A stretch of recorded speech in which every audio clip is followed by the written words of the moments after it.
Assalamualaikum warahmatullahi wabarakatuh. Kembali lagi di channel Nafisa.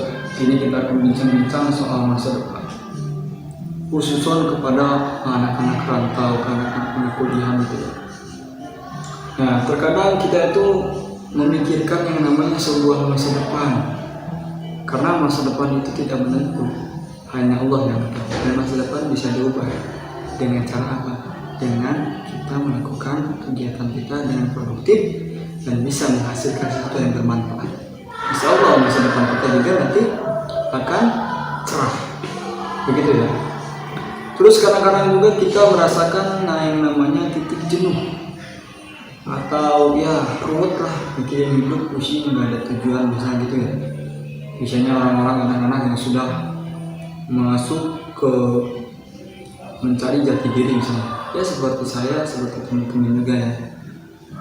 Terus kadang hari itu sudah Sabtu lagi, besok Sabtu lagi ya. Kadang-kadang hari juga udah masuk ke Minggu lagi, Sabtu lagi, Minggu lagi, cepet gitu bagi anak-anak yang rantau. Itu yang sering dilakukan sama anak-anak rantau atau anak-anak pekerja atau anak-anak kuliah. Pokoknya anak-anak yang masih mencari jati diri. Bukan masalah terlalu manja atau buang-buang waktu, tapi ini tuh masalah rindu dengan orang tua. Kalau misalkan kita merantau, ya. Terus mungkin ada cerita yang harus diceritakan. Nah ini nih, mungkin ada cerita yang harus diceritakan. Ada masalah yang harus diselesaikan.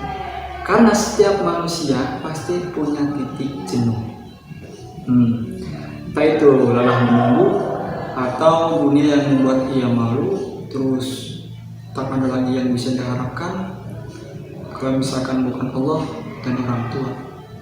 Nah, tipsnya buat teman-teman semua, tenang saja, tetap fokus di tanah rantau, perbaiki diri, niatin buat orang tua bahagia, itu yang paling penting.